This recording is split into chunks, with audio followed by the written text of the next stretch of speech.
Fanfic Corner, presented by Jennifer. Mistaken.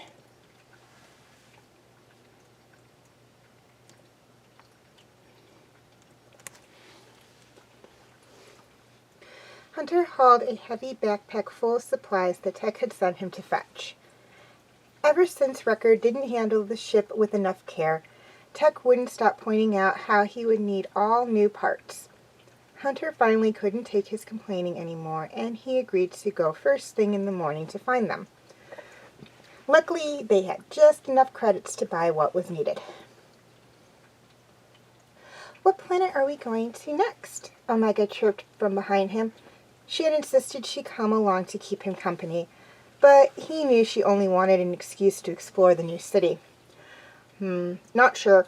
Hopefully back to Ormantel to receive a new mission from Sid." He heard a grumble from her. "Sid's nice and all, but when will we stop doing missions for her?" Hunter hadn't thought about it in a while.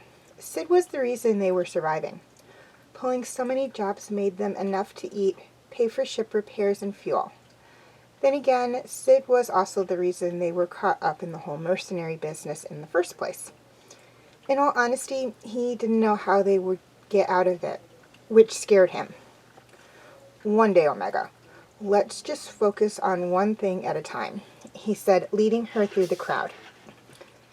The market was a lot different from the one on Ormantel. For one, there were several more carts spread throughout the streets, with salesmen trying to persuade every passing person to buy from them. Omega took in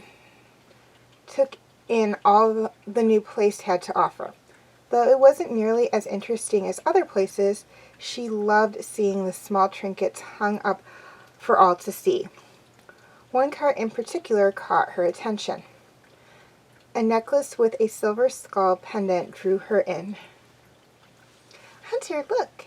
She took his hand and steered him over to the item. It was much more beautiful up close. She carefully took it down from its shelf and fingered the smooth metal.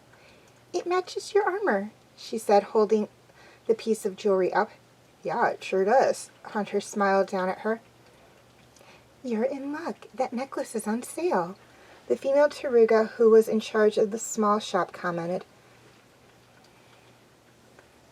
"Really? That's nice." He saw Omega's honey brown eyes shine with hope. Normally, he would be able to easily say no if it were anyone else. But since meeting Omega, he had a hard time telling her that word, knowing it would disappoint her.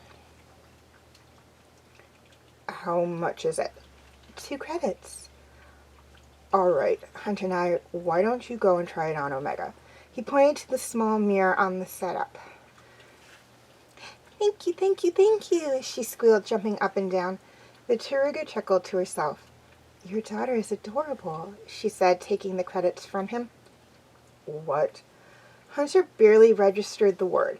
words that were just said. Of course he knew they looked a lot alike, being clones and all, and she was very young looking, but no one ever questioned it. "Your daughter is adorable," the lady restated. Daughter? The word bounced back and forth in his head. He couldn't help but feel a grin appear on his lips. Now that he thought more about it, from the day they met, Omega would stick by his side.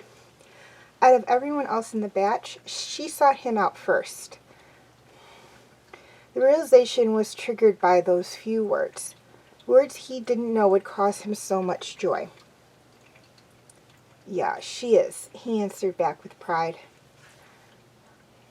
Omega came over to his side and a smile plastered on his face. "I love it, you're the best," she exclaimed, holding her head high so he could see her new accessory. "It looks great, Omega." He ruffled the hair on her head. "It's getting dark. We need to head back." Omega understood.